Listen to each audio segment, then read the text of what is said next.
So when we're referring to limestone, it's not citrus or fruity at all. It's not unlike a lemon boulder, except limier and more mineral. No, maniac. Limestone is formed primarily of like compressed old shells from millions of years of being underwater. So it's mostly like a conglomerate of compressed fossils. Okay, Calcium, like calcium. a zip file of shells and bones. Yes, a zip file of compressed bones. You gotta decompress it to really taste the. You're out of your mind. Is it not in the in the manner of a concatenated file to save file transfer space? Oh my God, no, it isn't. But I appreciate the association that you've made. A completely inappropriate analogy comparing two completely unlike things with each other. Irrelevant, I would say, over inappropriate. So that's a great opportunity to get into what we have considered to be the next potential move. So Yeah. would you like, as we have discussed over text, to perhaps join me on, looking up fossilized bones, excavating them, and becoming commercial paleontologists with some kind of territory and some, like badly managed jurisdiction? I mean, yes, that would take a pretty good amount of know-how and understanding going into it. Otherwise, you just kind of show up at a new place and you start asking the locals, like, "Got any bones? You know where I could find bones? Like the expensive ones. I'm not looking for regular bones, but like the most expensive ones. Can you just point it out to me and I'll go get them and bring home the bacon?" Bring up the bacon. So what got the guy from Florida busted was that he was exporting them under false pretenses and doing things kind of, in a way that was frowned upon by the Mongolian government. But what got him started was that he's a Florida man. And as a Florida man, he's known to find big shark teeth. Like I think sharks lose like 1,000 teeth in a year, and they're valuable. And so he just found some shark teeth just strewn about and then sold them. And so if you can navigate the journey that Florida man took from found objects on a beach to I actually on purpose went to Ulaanbaatar, Mongolia and foisted this shit out of the locals and then reassembled it myself back in Florida and then got caught by I think it was the State Department. We could perhaps do that in a non-terrible way that would be interesting and profitable. Yeah, God, I mean, I think there's a lot of steps in between that you're glossing over. And I don't know that our history and lifestyle would suggest that we can, maybe I'm underthinking it, can successfully do that. Like there's people whose jobs it is to do that. And if we're that easy, they'd be doing that. I don't know. I think it's a matter of patience and persistence and also the bureaucratic throughput of filling out paperwork and waiting for things to be approved by local and federal governments, probably in India, which would not take kindly to people like us. But if we're smart, we would start like an academic sounding company and then have people who are actual academics heading up the thing and then feed them scraps and then take the valuable. Oh my God. Yes, the teaching is just a front for our only the expensive bones exportation program. And then on the way out, the people in customs are like, "Are you sending out our most prized expensive bones?" And you're like, the regular ones, just regular, unimportant. Don't really look at it. Just regular bones, regular bones.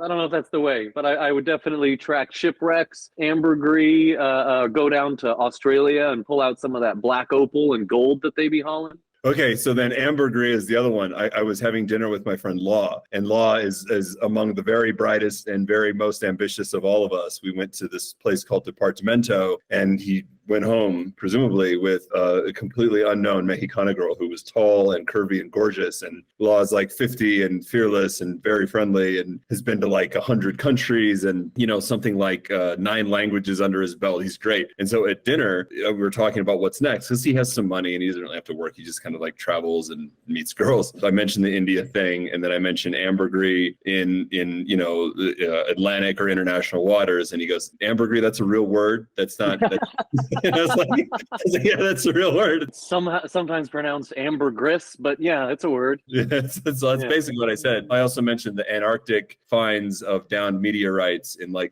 Antarctic ice sheet because they just sit on top. They're easier not necessarily easy to find. And it just lit right up because I think that what happens is that we get as people, like especially as guys, we just kind of go with the flow. And you're like, my job now is to sit at a computer and hit the keys. And there's some kind of digital dashboard that tells me when I'm winning or losing and by how much. But that's basically what everyone's job is now. I'm at a desk and here's the computer and occasionally I have to see people. Mostly it's just me and the dashboard and whatever it is that we're doing. Could be money, could be stocks, anything in between. And that's kind of our lives. But then when somebody steps out of that to offer some kind of meaningful alternative whereby some kind of sperm whale ejaculate that's valuable to, the perfume industry is mentioned, boy, did his ears and eyes light right up. And I'd like to clarify from the start, this is not semen. This is not cum. This is vomit. Thank you. We're not cum hunters. We're puke hunters. Thank you. Thank God. I would hate to misconstrue our efforts as cum hunters. That would just be terrible and insulting to all involved, especially the whales. Yeah, it's vomit that I seek. It's funnier. Yeah, no, it's some sort of byproduct of the digestive system that gets thrown up, like the whale equivalent of honey from bees. They're just out there just yakking up perfume, and it's a potent one. Okay, good. Because here's where it gets interesting. So we have, our friend Eldar, who works in spectroscopy and is a Mars mission and a moon mission. He's just really smart and amazing person, just nice and intelligent and ambitious. And so spectroscopy is his particular background. And so he's excited about his little moon mission. And the spectroscopy suite of tools on the James Webb Telescope looking out has spotted this particular kind of planetary ejaculate. I don't know. Yeah. His specialties have always been cum and vomit. So, you just aim it at whales now instead of outer space. This guy's just had a hankering for cum and vomit. So what we found is that James Webb has pinpointed, and this is going to come out in a paper probably later this year, if not the year after, that we found life on other planets, or we found the biosignatures for life on other planets. So if, a $20 billion, hovering somewhere in the further reach, like beyond the moon reaches of space, can find life on a distant planet, surely a couple of ambitious, semi-inexperienced lads can find floating whale ejaculate using a similar means. And if there were like a suite of tools, even if we put it on like a balloon and we look down for like the whale vomit, I think we could do better than your average, like a panning for gold or like the, what do you call it, metal detector, like all those old dads and stuff like that. I think we could raise our odds, is what I'm saying, with similar methods. Yeah, if I could be honest, I've got a lifetime of experience with cum and vomit, and you take you, me, and a guy who specializes in it, and now that I really think about it, I think we're leaps ahead. And so then the next thing would be like a LiDAR thing, or using available Earth observing satellites data, which could be as many as 10 or 20 years old, that has already looked down on like the Antarctic ice sheet and harvesting that data, or combing that data and looking for like meteorites, which again sell for hundreds, if not millions of dollars, because it's fun. And we're not doing it because we necessarily know how to do it or because it's easy, but because it's interesting and it might be worth money. And we got the adventurous spirit. That's kind of it. And I know it's stupid. And if Alex Feldman, the ex-wife from French-speaking Canada, were here, she would laugh and say, you're just doing it for yourself and try not to die, because that might happen. She's kind of cynical. And I was like, well, you're the one who sits on the phone or at the computer all day long and kind of hates on life. If I were doing that, I'm not saying it would be easy, and it could be perilous, but like I probably wouldn't think I would be bored. Well, and to be fair, aren't we all in life in it for ourselves, and we may very well die? Absolutely. It's just like how and when and why. And the how, if I were pulling a big chunk of ambergris out of the ocean and like I went into the water and bumped my head and the next thing you know, you can't find my body, I think that'd be great. I would be so honored if that's the way I died. Yeah, you're just covered in the oils of seafaring mammals, and he goes down with the ship and he's like, this was all worth it. Just dying in a sea of cum vomit. Sure. At least they didn't die, like we've all had, especially on our father's side of the family, we all have these elder family members who have like survived because of the Latino genes, evidently, into extreme old age. And from my experience and observations, the last 3 years of anybody's life, you're just kind of like this in a chair, and people kind of attend to you, and you don't have much to contribute, and you don't look great, and somebody else is wiping your ass. I kind of don't want to go like that. Yeah, well, to die in pursuit of the adventure is certainly a heroic way to go. But if you're doing it only because the world only has 5 years left in it, what if it has 10? I don't know. But yeah, I mean, that all sounds like a nice little adventure. Okay, good. Okay, so I don't know which it will be. I think that the barrier to entry time-wise is the fossils in India, because it takes like years to get approved. And then the barrier to entry for the going out on the ocean is just money, because you need the tools to like search around, and then you'd have to like do research. But probably just having a boat that would effectively wander around might cost a couple of dollars.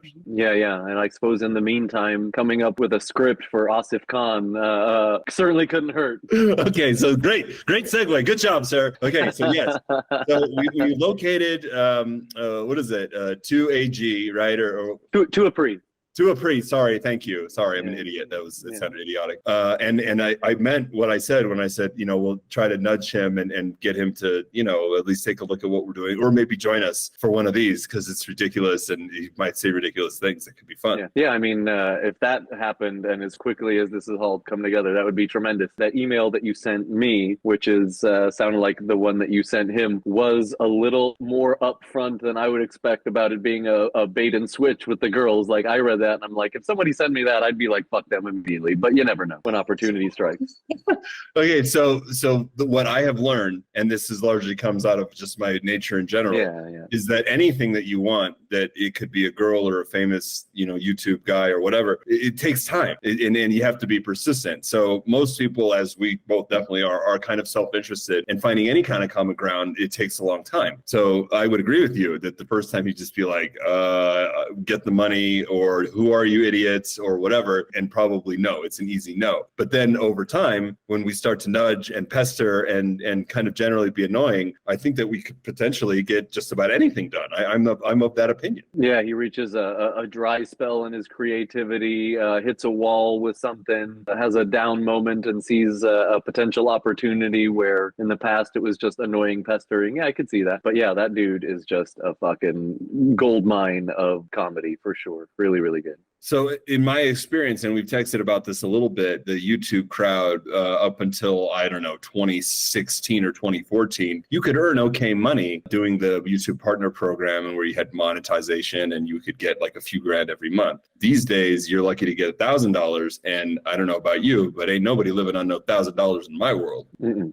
Then the idea, as we have discussed, is to have some kind of scripted comedy and to try to lure him in. Yeah, and that's another thing, like presenting something like that to somebody without actually having a script at the ready is somewhat putting the cart before the horse. But hey, you got to do what you got to do. Plant that seed. There's a guy, Paolo Sorrentini, who's a famous Italian director, and he made a movie that went to Cannes, the film festival in the south of France, and that on the Cannes board, like, who decides what the best movie is, which is, hopelessly subjective, whatever, was Sean Penn. And when he won, because Sean Penn threw a bunch of weight behind him, Paulo was so excited, and he came up to me, he's like, "Oh, Sean Penn, thank you so much. You changed my life in this award, blah, blah, blah. I'm going to write a movie for you, and then I'm going to come back, and then we're going to do it." And the movie was, I can't remember what it's called, but it's a Paolo Sorrentino film made in the US. And Sean Penn eventually played the role of the lead character after 2 years that Paolo worked on it. And Mike Alba, our mutual friend, was one of the cinematographers on it. He did some kind of nose drugs with Sean Penn and had a great time. Yeah. And the movie was kind of mixed. The characterization of Sean Penn's like Robert Smith from The Cure was a little weird. He's kind of a rock star, but like had to avenge some kind of like Holocaust death thing. I don't know. It was weird. It was like an elder Nazi hunter story, but like the lead character was like a rock star. And I mean, I just like the story. I mean, fuck if the movie was good or not. It doesn't really matter. Sean Penn's a legend, and Mike Alba's a nice, interesting guy. But the reality here was that they took a long time to do a big thing, and they eventually got it made. And Sean Penn was definitely in the movie. and it came with a cart before horse type situation whereby, let's just try to make a movie for Sean Penn because he seemed to like us that one time. Yeah, well, the premise and the story arc of what we came up with for Pasadena High is, I mean, I'm trying to look at it in an unbiased way because it both would involve us and things we've done as well as the potential to make money or just be seen. But everything about the story itself and the premise and the arc has incredible potential. Like, I've really been thinking about that, and that if we had to come up with a script on the fly of that has fucking just gold, really just gold. I agree. And at least at first, you want to be kind of circumspect in your objectivity of looking at the thing. But after a while, if you do too much of that, it's kind of paralyzing. And if you're constantly second guessing yourself, you just kind of have to assume, like so many Americans do, that we're brilliant and that this is gold. And not only will it be entertaining, but like people will watch it and it'll actually make some money. So if you've already kind of had that moment of circumspection whereby you're like, is this genuinely good, or am I just like enjoying the smell of my own fart? Yeah. And I think that as long as you pass muster, if the fart is legitimately stinky the first time through, then I think that you should just charge it. We should just charge ahead, and that's kind of it's my sentiment right now. Yeah, no, I agree, and I thought about it. I tend to think pretty grandiose about things, which can get in the way of reality sometimes. But no, I played out that whole like an 8-episode season of it in my mind, and that whole premise of the dudes in the house on the couch versus the fucking weed conglomerate Apple store vibe is something that people our age, of all people, can really relate to. So our age and older relate with, but then those younger can still get a sense of nostalgia of kind of how it used to be. Because there's still plenty of people just making deals out of their house still. But as back in the day, that's all that it ever was. And our age range is doing a lot of the spending and buying and watching of things right now, that it would be a big nostalgic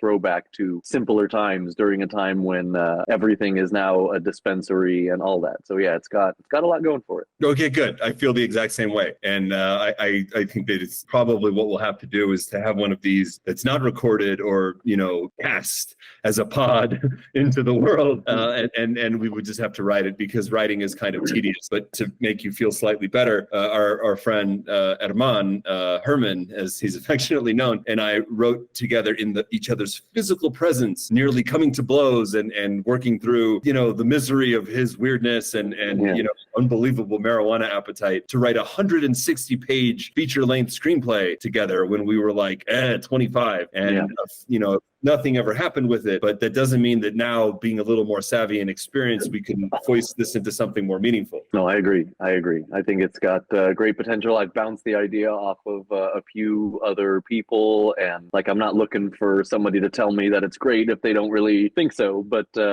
for anybody in our age range, that story hits really close to home. So in like anything like this, because it's scripted, you can't just rely on the fact that you're luring in these epic characters, right? And often in reality TV, there's like an arc that's kind of in place, and there are like beats that you have to hit, but you're leaving the whole thing to kind of like these larger than life characters. This would be different. And so for the sake of our purposes and anybody else who might be watching this, to watch what's it called, the new Wes Anderson movie, Asteroid City, because the dialogue is so on point, and it's easy to kind of dismiss all Wes Anderson's films as kind of like, if Max Fisher from Rushmore made a play out of a film, this is what Yeah. I was going to say, Alex had brought that up in the past when this idea was first going around between you and I, that to rely just on the witticisms that we come up with as like the main focal point of all of it might not have been enough. So to include a good story with a good arc that is relatable, and within that, we also have the clever writing that we know we're capable of, makes way more sense than just relying on a Max Fisher style play from Rushmore created as its own show, because that has a pretty limited range and reach. I agree, but only in that the dialogue from it is really smart, and it kind of moves very, very quickly. I was very impressed. Yeah. No, I agree. Like something standing alone just on the creative witticisms of the writing, that it does need a little more breadth and depth to it than that, but that we definitely have that. Okay, good. So then you watched a lot of It's Always Sunny, right? I mean, I got up to like season 10, and then just like anything starts to get a little chaotic after that. But up till then, it was, I mean, as good a show as I could ever imagine. And I talk about it frequently. And even an hour ago, I was talking about it. Yeah.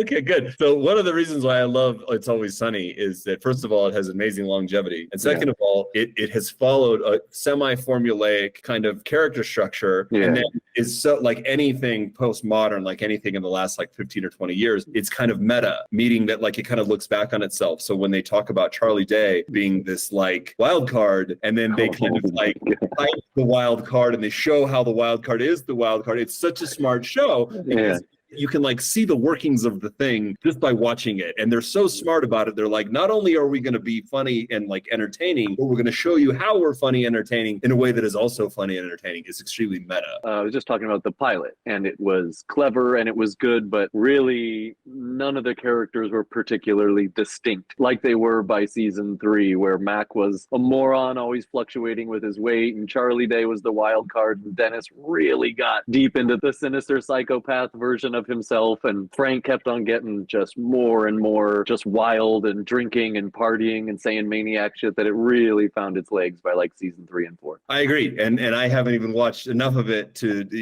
examine it kind of as you have, but I've watched enough to know that it was clever and funny, and just the meta element of it made me think about shows like Seinfeld, which is right now in this like full on second moment in the culture where like Kanye West is like talking about Seinfeld like a couple of years ago. I was like, oh, we need to make new Seinfeld episodes and stuff like that. I was like, well, I don't know if we necessarily need more of that. I think that as much as Jerry and them always say, oh, we went out on a high note, I think the last couple of seasons, like the Play Now seasons, were a little kind of not great. They could have even ended like a couple of years before. But one thing we can definitely say is that for a huge chunk of time, that show was almost perfect, and it followed a similar kind of like, this is the kind of do-gooder, and this is the kind of cynic, and this is the girl, and this is the wild card, and Kramer was such a great wild card, and it followed a very, very similar structure. Yeah, there's a lot of comparisons between Sunny and Seinfeld, Sunny being the modern day version of it, for sure. There's a lot of those comparisons. Do you know who Anthony and Joe Russo are? They did all the Avengers movies and stuff like that. There was a movie that they released in 2002 called Welcome to Collinwood. Yeah. The film had a very mixed reception because it's very camp and like a kind of absurdist, and I think it was brilliant, and enough people kind of thought it was brilliant too, to where this movie that had, I mean, I think it, like somehow in like the executive producer realm was George Clooney, because he had like a bit role, like a safecracker, and it was enough people liked it. They were kind of in the know that the next thing you know, within like 10 years, they're directing an Avengers film. And to look back on Welcome to Collinwood, it's a little stupid. I think it's brilliant, but it has enough like kind of zingers and stuff like that I think it begs also to kind of be included in this canon. And then like everything else, I'm kind of like deaf to. I don't want to hear about anything else. If somebody tells me you should watch this or watch that, I'll be like, no, I will rewatch 10 Seinfeld episodes before I take any kind of advice from you. I don't want to hear it. Thank you very much. Man, I couldn't agree more. And I think that's a limiting perspective, but I do feel strongly the same way, that there was like an era of cleverness and the kind of things that I find enjoyable that is somewhere between dead and dormant right now. All the more reason, and this is what we've talked about with the state of comedy right now in general, you have to kind of be the change. It's very Buddhist, but be the change in the world. If we're not seeing the kind of zany insanity out there in any kind of like mainstream comedic way, all the more reason, because there are probably other people that are like kind of suffering through whatever their girlfriend forces them to watch. Yeah, well, one thing I have noticed, the era of only Marvel movies and stale movies and the not being able to say offensive things and all that, as much as we are still in it, there is too large of a population of people that are fed up with the direction creativity is going, that are looking for something like a throwback to movies, comedy, and stylings as it once was. There's a vocal minority that is not having anything offensive and piss at everything, but there's a way larger percentage of people that have just fucking had it. I agree. When I worked at Trader Joe's in New York City, there was this older black dude named Javon, and he's also from LA, and he's just kind of not serious about anything. He was always sarcastic and cynical and liked to make racial jokes because it's easy pickings. Yeah. And to this day, posts really, really funny reels and stuff on Instagram. And I know that I was like, if we did this right and we got people like Javon, like a little bit like perturbed and entertained by it, we've done something right. Yeah. There are great moments because of the tension within the culture, like these culture wars where it's like, you know, white versus black versus brown, all this terrible shit. But within that, you can kind of explore the nuances. God, what the hell's that movie? It was on Obama's like Never Going Home or something like that, where it was like the end of the movie that was on Netflix with Julia Roberts. Yeah, the movie I just told you about that you just watched. Tell me more about it, guy, after I watched it and said you should give this a whirl. Explain it to me. Break it down. Yeah, I saw it, fuckface. You're telling me about a meme I just sent you, bud. This guy's about to tell me a joke I told him. Tell me more about it. But yes, I saw it. The movie that you obviously showed me that I forgot that you showed me. So there's some great racial tension. And when I saw Obama's list of movies of 2023, I kind of liked it because it's obvious. Okay, here's what's obvious. It's obvious that there is tension amongst different races in the United States. And it's kind of been like that probably forever. But the way that those things play out and whether or not we let, as he has said with his people, I think it's an Abe Lincoln quote, the better angels of our nature either win or lose. But exploring those nuances are great. And I love the idea of a little racial tension in Pasadena, where we grew up. It was extremely diverse. And my first best friend, Gamel Johnson, was a half black kid whose mom was a teacher. And because our dad was a principal there, we had a lot in common. We were both kind of rebels and troublemakers. And Gamel and I were the closest of friends. I mean, it's the nature of living in any city. And I like the idea of tension. I like that. Welcome to Collinwood had a bunch of that. Sam Rockwell, you like Sam Rockwell? Huh? Absolutely top 10 of not so well-known folks. Yeah. I mean, he deserves way more credit than he has ever earned by reputation. Yeah.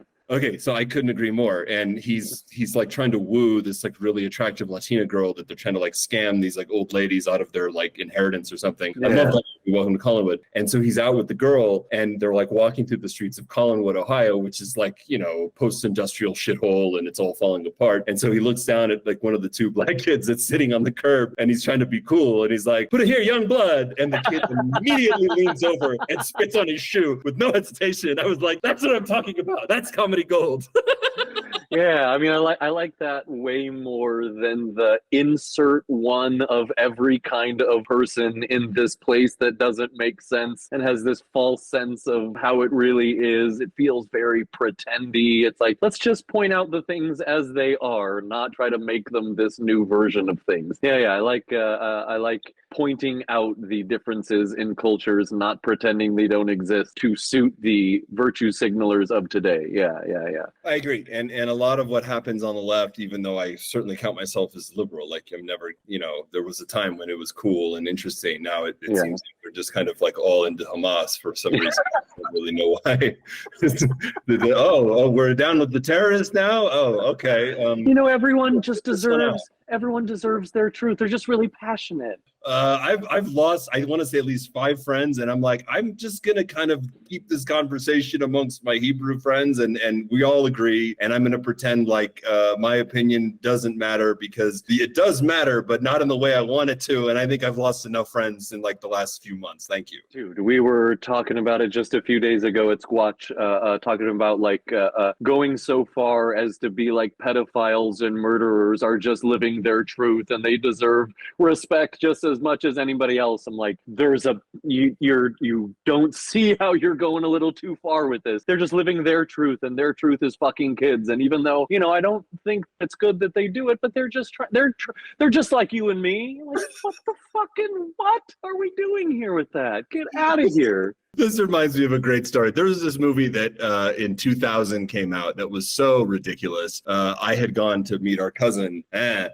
Justin, out in Hattiesburg, Mississippi, and we went to see a movie called The Rules of Engagement. And it's very, okay, do you know what I'm talking about? Yeah.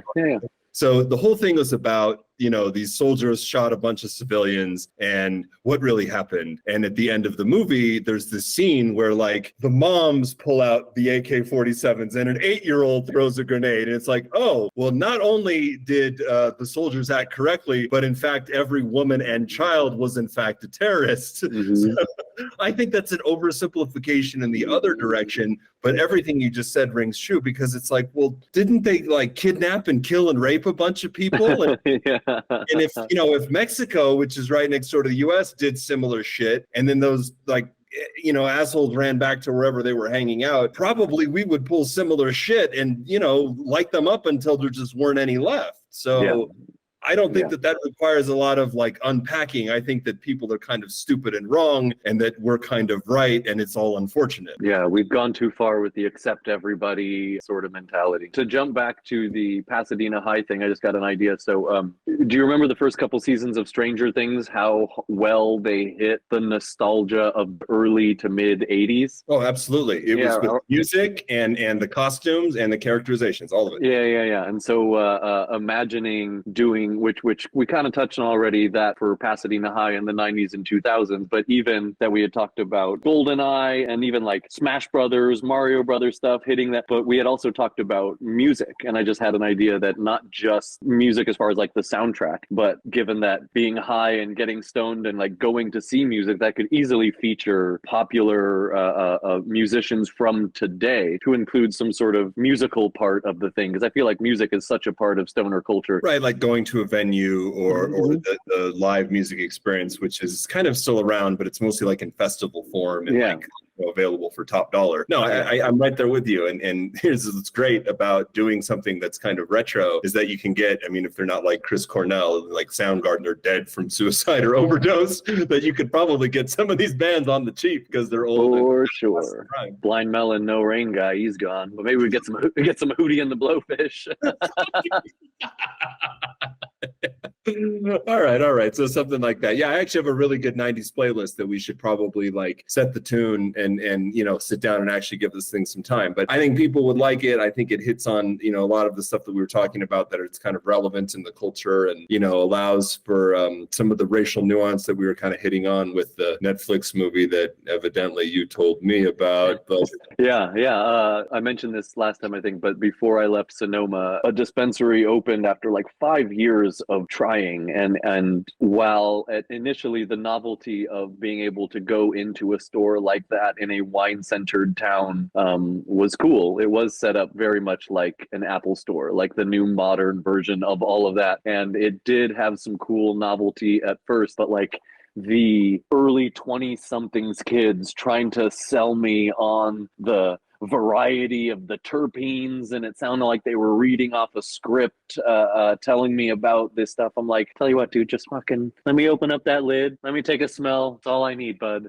And yeah, and it did make me miss the lack of formality of the old school deal by going in and seeing the dude on the couch. Like I felt all of the things all at once, where it was really cool to have it and it was really cool to see the way it was all set up, but then it made me pine for simpler times. Right. So like, okay, so let's talk about this. This is more broad and it's not going to like reveal too much about the show. Ryan, the guy that I lived with right after high school, who's like a Jewish weed dealer, and he's kind of paranoid. Like I met up with him long after I moved to Pasadena, like away from the Conejo Valley, and he lived in the valley later. And so like I would go all the way out there. It was already kind of a drive to go out there and to meet up. And I would buy like an eighth or a quarter, like whatever I could afford at the time. I was working at the Cheesecake Factory at the host desk. And it was just great because like I'm like, I like to get, whatever I get from him, and I trust him. I know he's got good weed. But then inevitably, and everybody kind of rolled their eyes at this, he's like, hey, let's just chill and smoke a few, and then everybody will walk out together, right? And it was like me, and then like him, and we get along fine. But then whoever the random third party was, and then we're doing our best to bridge the gap, and like they don't really want to be there, and I don't really want to be there, and Ryan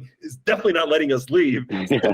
we just have to make nice and hang out. And I was like, I guess this is just kind of how it is. I think including something like that is great because probably, I don't know every weed dealer on planet Earth, but I think that's pretty universal. That's a universal experience. All right. So because I don't know who this was, but I was always the third party to this situation. When me and Justin used to go to somebody out in Thousand Oaks at whatever point they were in their selling career, that there was no going in the house. It was go, and then I drop Justin off, and then they go for a drive. And so the thing always happened in the vehicle. Like I had already done it a bunch of times and was kind of getting used to just waiting for Justin to come back, probably in the silver truck or like a little Toyota Corolla or something like that. That one time I didn't realize the thing hadn't happened yet and the dude was still in the car, and I started following them around, flashing my brights at them like, hey, it's time to be done. And boy, did I turn into the very buster that I was trying to not ever be.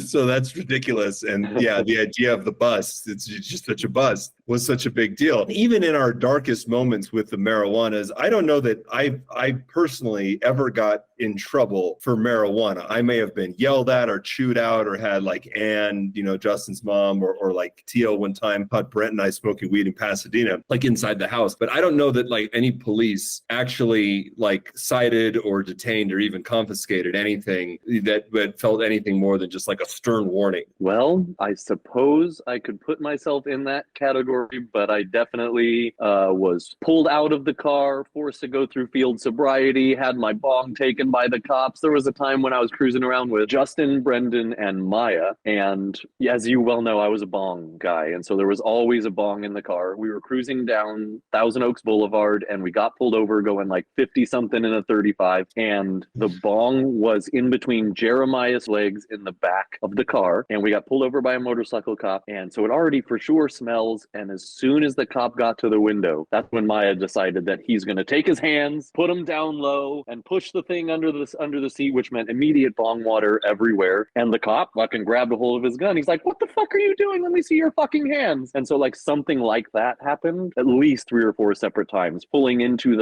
so where Annie's antics was Blockbuster, Mrs. Gooch's there off of what was that, off of Moore Park? It was Moore Park Road and Avenida de los Arboles. All right. So right there one time, me and Justin were pulling up, and this is in full menace days where I'm to and from Humboldt. I have my whole, and this all happened in that lowered Honda Accord minus a bumper. I'm coming to and from Humboldt, mostly homeless. All my stuff's in the back. Justin has shaved his head in some sort of really terrifying way, maybe even all the way to the skin, that we were just killing some time while Anne had a food or something in that parking lot, and we got pulled over pulling into that spot. And just by Justin looking back at the side view mirror and the rear view mirror, and I'm pulling it off just fine, even though there's a bong right between us, and they look at him and they're like, "You guys are for sure up to something," and somehow always made it out scot-free, man. Well, that's one of the virtues of being white. I'm sure having Jeremiah in the car, because he's from like Java or whatever, the South Pacific, he's just like a couple shades too brown for the local PD in Thousand Oaks, was definitely a busted type situation. All I really mean to say is that like marijuana didn't really kind of earn the paranoia that we lauded over it, because we had close calls even before. So you came to Justin later, and everybody, let's put it this way, everybody had substance issues, was very buddy with our cousin at one point in time. Oh yeah, this guy loves altering the mind. So when we were still in high school, we would go up to Santa Barbara, to Isla Vista. So I'm 17 and we're partying with big kids, right? We would go to a party in Isla Vista with like 20 kegs, and we were like kids in candy stores. It was the most amazing thing ever, to the point where I got a minor in possession of alcohol when I was 17 on Halloween night, which, Santa Barbara County Sheriff's Department saw me walking out with a beer. I turned around and they just immediately pounced. So it was very obvious and very stupid, and I kind of asked for that myself. But on the pot side, I smoked weed every day from the time I was 17 to the time I was 29 until, it got clear of that. And now we can kind of look back back and laugh and, you know, think about how stupid and stonish we were for decade plus of our lives. But at the time, all of the things that we did, I mean, nothing ever happened. It was just stupid. And I think that the cops were more aware of their power over us than we were aware of the actual impact that the things we did were capable of like doing. Like it was never really that serious. That's fair. And the way you just described all of that, we had more similar story arcs of our life. Mind you, we were probably doing different things in the background, but like I was up in IV just a couple years after what you just described, also cruising around there, super hammered. They would drive around in those big police vans and just load up college students by the dozen plus. And yeah, there was many times when I was walking, there was a Burger King close by to where I was. And one time I was just walking around with a Coca-Cola and got stopped and had some cop like fucking have to smell my drink and yell at me, even though I didn't have alcohol, how I was just this fucking close to getting taken away. And I'm like, oh, okay.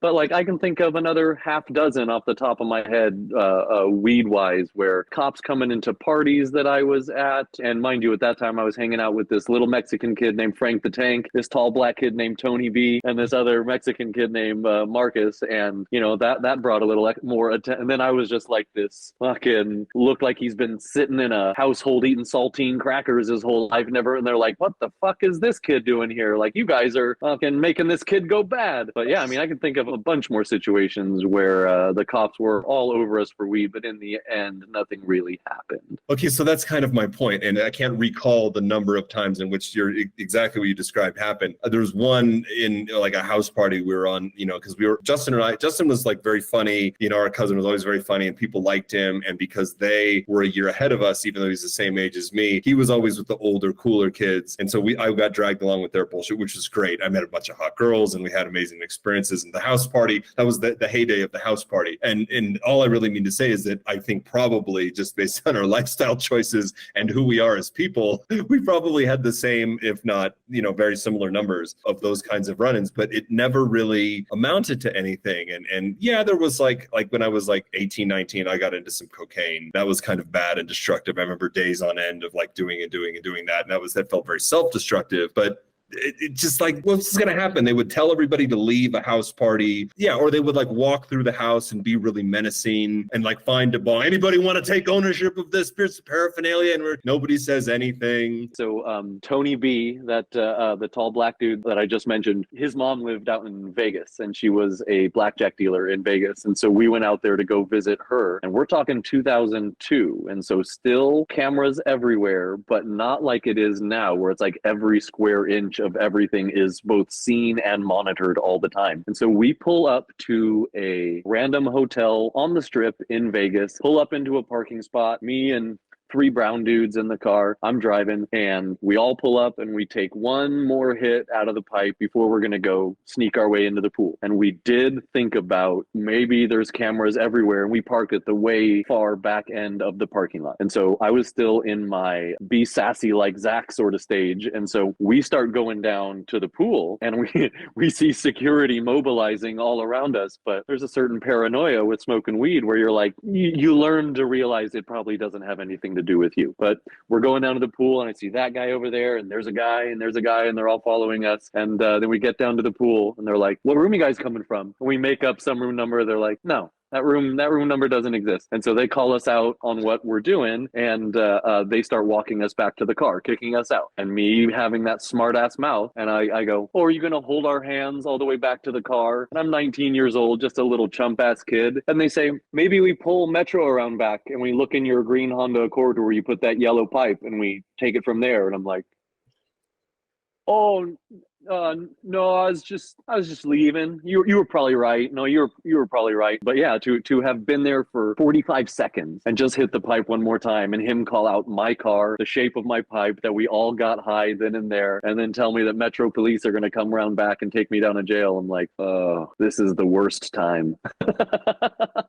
So that's genius. And it is kind of an interesting like changeover. This is why I think the Pasadena High idea is a good idea, because it wasn't even that long ago that everybody who had marijuana, which is a lot more people than I think would ever admit to it, were going through similar stupid shit. And then all of a sudden overnight, it was like, it's just kind of okay. I'm of the opinion that as soon as marijuana became legal, it kind of stopped being cool, and it just doesn't have the cachet anymore. You don't have to go through all the BS. But it's not that long ago that, I mean, there are people probably still in jail right now for marijuana related offenses. It's like, it's kind of not really that serious. I mean, you can drink and drive and kill yourself or, you know, ruin somebody else's life in a car accident. I don't know anybody who really did anything with marijuana other than like kind of give up on their hopes and dreams, which eat a bunch of snackies, vibe out, fall asleep somewhere, drive a little too slow on the street. Come on. Yeah, it always seems strange. And now, even in Texas, like, people are hitting the vape indoors for sure. Indoors at restaurants and shit.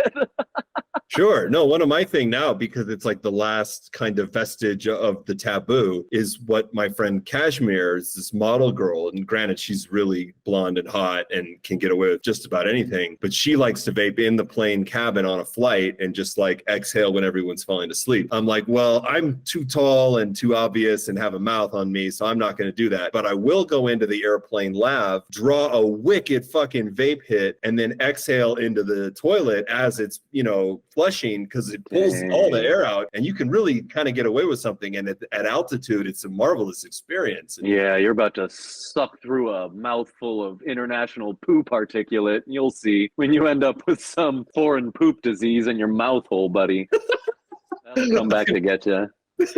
I think that's probably a real thing, and that like backsplash or whatever is probably real. And I don't want to ever have a Mythbuster bust that myth, because it's going to discuss my choices as I am as a man. But like, it's still kind of great because it feels taboo. And everybody else, I've done a microdose of LSD on like long, like a flight to Europe sort of a thing, because the flight duration from LA is like 11 hours. It's perfect for a microdose experience. And pre-COVID, they used to just let you loiter in the galley. And I mean, the finest of those occasions was coming back from Munich after being in Greece and flying on LSD and talking my way into the good graces of a Lufthansa flight attendant who was like 24 when I was like 35. And she went home with me. And post-COVID, it's like, that's all out. They don't let you stay in the lab, or in the galley, excuse me. But it's still kind of great, because it's like the last place where you like kind of want to get away with some shit, and they kind of want to stop you, and the stakes are high. They've got that airplane jail, what they put the terrorists in. I was like, well, I don't want to get caught, but the idea that I might get caught, I'm like,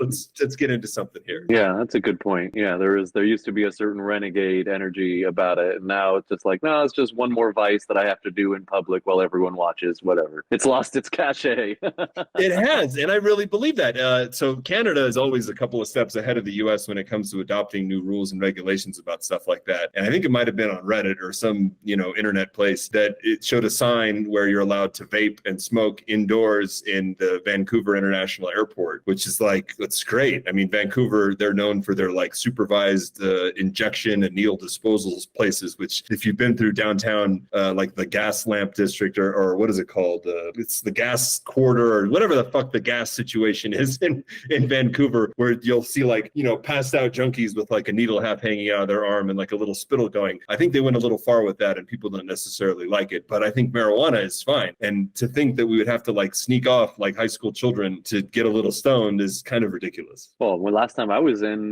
Vancouver, maybe 6 years ago, I went into a bookshop that at the back of the bookshop was this like really not much bigger than a closet of a guy selling just an assortment of psychedelic mushrooms, including dried Amanita muscaria, and something about the whole thing seemed very, they're accepting it here, but it couldn't possibly be legal. Like, it was cash only. Everybody in there was like, is this like a setup? It has big setup energy about it. Like, I'm going to walk out of this bookstore and a bunch of overly friendly Vancouveran police are going to just seize me and talk to me real nice, but put me in a jail. And I didn't consume any of them, but I liked being able to go into a bookstore and buy an assortment of psychedelic mushrooms for sure. Yeah, that's amazing. And Oregon is like that too. So when Heather and I were hanging out more in 2018 and 2020, I'd gone up to Corvallis, Oregon a few times, and statewide around 2022, 2, they had completely decriminalized everything. And it seems a little crazy, but at the same time, people are doing this shit anyway. And I don't know. I'm of the opinion that cops don't really do a lot. You know, they think they do a lot and they act really intense a lot of the time, but I don't know that they're ever like, you know, stopping crimes or solving crimes. I think it's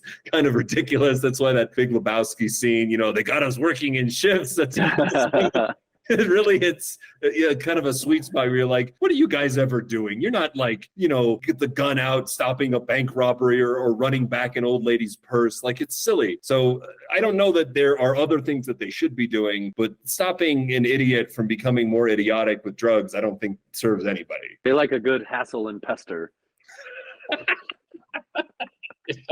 Young man, this is the sergeant talking down to his patrolman. Young man, we gotta up your hassle and pester numbers. Exactly. Yeah, we've got you at 6 hassles and 4 pesters. It's been a month since our last check-in. We need you to double that, buddy. Like, yes, but I helped this young lady put on her spare tire. And he's just like, not gonna cut it. yeah, no. I need you to cajole, hassle, and pester, buddy. Boom.